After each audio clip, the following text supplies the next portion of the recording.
శ్రీ పయ్యావుల కేశవ్ గారు మొన్న వారు ప్రవేశపెట్టిన బడ్జెట్ 5 కోట్ల పైగా ప్రజల అవసరాలని, ఆకాంక్షల్ని, ఆశల్ని గుర్తించింది.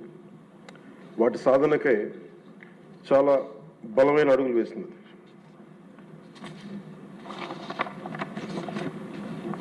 పర్టికులర్ ఇది మనకున్న ఆర్థిక పరిస్థితులు కానీ 2014 రాష్ట్ర విభజన జరిగినప్పటి నుంచి కానీ 2019 నుంచి 24 వరకు ఒక అరాచకమైన అనిశ్చితితో కూడిన ప్రభుత్వం కానీ ఈ కేయాటిక్ ఇలాంటి గందరగోళం మధ్యలో ఇంత అవకతవకల మధ్యలో కూడా చాలా 3,32,205 కోట్లతో బడ్జెట్ చాలా చాలా ఉన్న పరిమితమైన వనరుల్ని,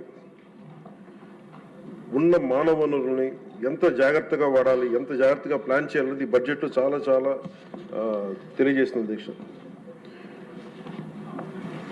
ఇందాక నేను చెప్పింది మన ప్రజల అవసరాలని, ఆకాంక్షలు నేను చెప్పడానికి కారణం కూటమి ప్రభుత్వం ఈ ఏడాది కేవలం సామాజిక పెన్షన్ల కోసమే దాదాపు 33,000 కోట్లు పైగా ఖర్చు చేయనుంది అధ్యక్ష. ఇది ఎలాంటి పరిస్థితుల్లో ఖర్చు చేస్తున్నామంటే గత ప్రభుత్వం 9.74 లక్షల కోట్ల అప్పుల్ని సృష్టించి మనకు ఆర్థిక విధ్వంసం నుంచి మనల్ని నెట్టేస్తే ఇలాంటి పరిస్థితుల్లో ఏ నాయకుడికైనా సరే, ఏ పార్టీకైనా సరే చాలా ఒక అస్తవ్యస్తంగా ఉండే పరిస్థితులు. దీంట్లో వీటన్నిటినీ తట్టుకొని దానికి ఎలాంటి ఆలోచన విధానం ఉండాలి ఆ వ్యక్తికి అని చెప్పడానికి ముఖ్యమంత్రి గారు ఒకసారి ఆలోచించాలి. పయ్యావుల కేశవ్ గారు ఆ రోజు బడ్జెట్ ప్రసంగంలో వారు చాలా బ్యూటిఫుల్ కోట్ చేస్తూ వెళ్ళారు. దాంట్లో ఒకటి రవీంద్రనాథ్ ఠాగూర్ గారు చెప్పింది, తాను నాటిన చెట్ల నీడలో తాను ఎప్పటికీ కూర్చోలేనని తెలిసిన భావితరాల కోసం చెట్లు నాటి వ్యక్తి జీవితం యొక్క నిజమైన విలువను అర్థం చేసుకున్నవాడు అన్ని విశ్వకవి రవీంద్రనాథ్ ఠాగూర్ గారి మాటల్ని ఇక్కడ ఆయన ఉటంకించారు అధ్యక్ష. ఇది వారిని ఎలా కంపేర్ చేశారంటే ఒక దూరదృష్టి, దక్షత, దార్శనికత ఉన్న గౌరవ ముఖ్యమంత్రి వారు చంద్రబాబు నాయుడు గారితో కంపేర్ చేసి చెప్పారు అధ్యక్ష. ఎందుకంటే మనకు ఉన్న పరిస్థితుల్లో ఉన్న పరిమితమైన వనరుల్ని, ఉన్న మానవ వనరుల్ని ఎంత సమర్థవంతంగా వాడుకోవాలి అని అనటానికి ఆయన దూరదృష్టి, ఆయన పరిపాలన దక్షత, అలాగే ఆయన దార్శనికత ఈ రెండు ఈ బడ్జెట్లో చాలా స్పష్టంగా ఆయన గైడెన్స్ కానీ వారి పయ్యావుల కేశవ్ గారితో కలిసి వారు దీన్ని తీసుకొచ్చిన విధానం కానీ మనస్ఫూర్తిగా గౌరవ ముఖ్యమంత్రి గారికి మనస్ఫూర్తిగా ఈ సభ తరపున వారికి అభినందనలు తెలియజేస్తాను. అండ్ ఈ ప్రభుత్వం దూరదృష్టి, దక్షత, దార్శనికత ఉంటే గత ప్రభుత్వం ధ్వంసం, విధ్వంసం, విచ్ఛిన్నంతో కూడిన ప్రభుత్వం. ఒకసారి ఎట్లా చెప్పాలి బడ్జెట్ మనకి ఏమేమి ఉన్నాయో ఒకసారి మీకు ప్రజెంట్ చేయడానికి అధ్యక్ష. మనకు వాళ్ళు వదిలేసి వెళ్ళింది 9.74 లక్షల కోట్ల అప్పులు అధ్యక్ష. ఈ కూటమి ప్రభుత్వం 20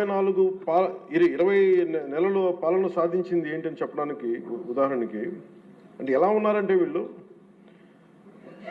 2014-19 మధ్య చేసుకున్న విద్యుత్ కొనుగోలు ఒప్పందాలని గత ప్రభుత్వం ఇష్టానుసారం రద్దు చేయడం ద్వారా విద్యుత్ సరఫరాలో లోటుపాట్లు వచ్చాయి. దీనికోసం విద్యుత్ కొనుగోళ్ల పేరిట అధిక ధర చెల్లించే బాధ్యత లేని ఆ వ్యక్తులకి చేసిన కొనుగోళ్ల కారణంగా డిస్కమ్స్కి 12,250 కోట్ల నష్టం వాటిల్లింది.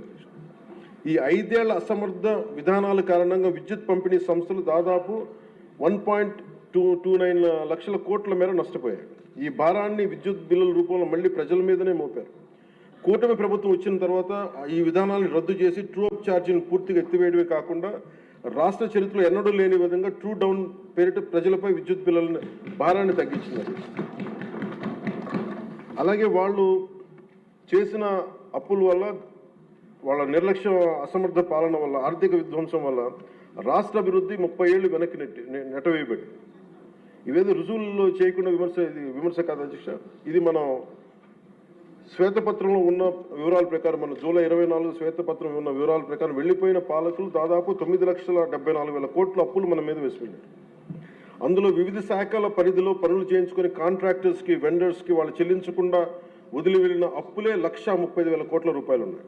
అందులో కూటమి ప్రభుత్వం ఏర్పడిన తర్వాత 25,000 కోట్ల రూపాయలు ముఖ్యమంత్రి గారి నాయకత్వంలో అప్పులు తిరిగి చెల్లించగలిగాం అధ్యక్ష. నీటిపారుదల, రోడ్లు, భవనాలు, పరిశ్రమల శాఖల వారీగా ప్రాజెక్టుల కోసం మరో 37,000 కోట్లు విడుదల చేయడం జరిగింది. కూటమి ప్రభుత్వం ఏర్పడిన తర్వాత వాళ్ళు మిగిల్చిన అప్పులను క్లియర్ చేస్తూ అదనంగా సెంట్రల్లీ స్పాన్సర్డ్ స్కీమ్స్కి 25-26 ఆర్థిక సంవత్సరంలో 18,700 కోట్లని విడుదల చేయడం జరిగింది. కేంద్ర ప్రభుత్వం నుంచి వచ్చిన 10,500 కోట్ల నిధుల్ని వినియోగించడంలో గత ప్రభుత్వం చాలా ఘోరంగా విఫలమైంది. అందులో 1,800 కోట్లు PMAY అర్బన్ రెజ్యువనేషన్ మిషన్, ప్రధానమంత్రి Ayushman Bharat, pre matric scholarship for OBC, EBC, denotified తెగలు, PMSSV కింద రావాల్సిన పోస్ట్ మెట్రిక్ స్కాలర్షిప్లు చెల్లించకపోవడంతో వెనక్కి వెళ్ళిపోయి, తద్వారా పట్టణాల్లో అభివృద్ధి నిలిచిపోయింది. రాష్ట్ర విద్యార్థులు, యువత నష్టపోయింది. సెంట్రల్లీ స్పాన్సర్డ్ స్కీమ్స్కి రాష్ట్ర మ్యాచింగ్ గత ప్రభుత్వం ఇవ్వకపోవడం వల్ల 8,700 కోట్ల రూపాయలు నిరుపయోగం అయిపోయాయి. తద్వారా కేంద్ర ప్రాయోజిత పథకాల అమలు ఆగిపోయింది.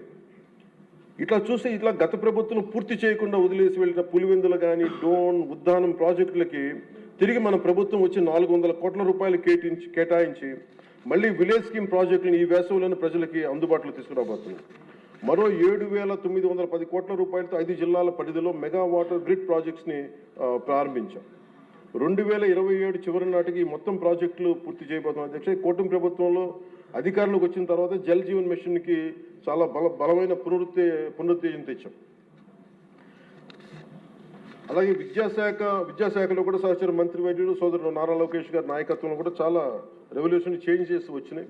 తల్లికి వందనం, మెగా పేరెంట్స్ టీచర్ మీటింగ్ వంటి ఈ వినూత్న కార్యక్రమాలను అమలు చేయడం, మెగా DSC ద్వారా 16,000 మందికి ఉపాధ్యాయ నియామకాలు చేపట్టడం, ఇవన్నీ వారికి మనస్ఫూర్తిగా అభినందనలు తెలియజేస్తాను.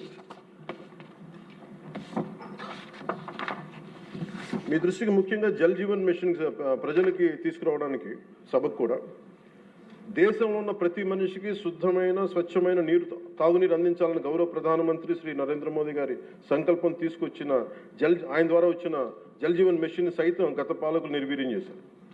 ఒకసారి రివ్యూస్ చేస్తామంటే 2019-24 మధ్య ఈ పథకం కింద కేంద్ర ప్రభుత్వం 27,000 కోట్లు కేటాయిస్తే కేవలం వాళ్ళు 4,000 కోట్లు మాత్రమే ఖర్చు చేశారు. అందులో కేంద్రం ఇచ్చిన గ్రాంట్ దాదాపు 2,000 కోట్ల రూపాయలు ఉంది. మనం అధికారంలో NDA ప్రభుత్వం ముఖ్యమంత్రి గారి ఆధ్వర్యంలో అధికారం వచ్చిన తర్వాత గత ప్రభుత్వంలో ఇందాక చెప్పినట్టుగా పులివెందుల, డోన్, ఉద్దానం తాగునీటి ప్రాజెక్టులని ఈ వేసవిలోపే పూర్తి చేయబోతున్నాం. అలాగే మనకి 7,910 కోట్ల రూపాయలతో 5 జిల్లాల పరిధిలో చేపట్టిన మెగా వాటర్ గ్రిడ్ ప్రాజెక్టులు పనులు పురోగతిలో ఉన్నాయి. అలాగే 9,500 కోట్ల రూపాయలతో ఇంకొక 7 మల్టీ విలేజ్ స్కీమ్స్ని ప్రణాళికలు రూపొందిస్తున్నాం అధ్యక్ష. దాదాపు మనకున్నాయి 48,369 హ్యాబిటేషన్స్. దీంట్లో మేము నిన్న మొన్న ఈ మధ్యన రివ్యూ చేస్తూ ఒకటే మేము అడిగింది ఏంటంటే, గౌరవ ముఖ్యమంత్రి గారితో మాట్లాడుతూ మనకున్న మల్టీ విలేజ్ స్కీమ్స్ కాకుండా మనకి సింగిల్ విలేజ్ స్కీమ్స్ కూడా మనం ఏదైనా చేయాలని మాట్లాడితే ముందస్తుగా ఒక 3,000 బాగా గొంతెండిన గ్రామాలను గుర్తించాం అధ్యక్ష. వాటికి మేము ఉన్న దాంట్లో వాటర్ షెడ్ మేనేజ్మెంట్ కానీ, లేదంటే ఉన్న ఇంటర్నల్ పైప్ లైన్స్ కానీ ఇవన్నీ చేయడానికి ప్రణాళికలు సిద్ధం చేస్తున్నాం. ఈ ప్రభుత్వం కోరిక ఒకటే, NDA ప్రభుత్వం కోరిక ఒకటే, స్వచ్ఛమైన, శుద్ధమైన నీరు అందించాలి. దీనికి మేము ఈ సమక్షంలో మాటిస్తున్నాం అధ్యక్ష.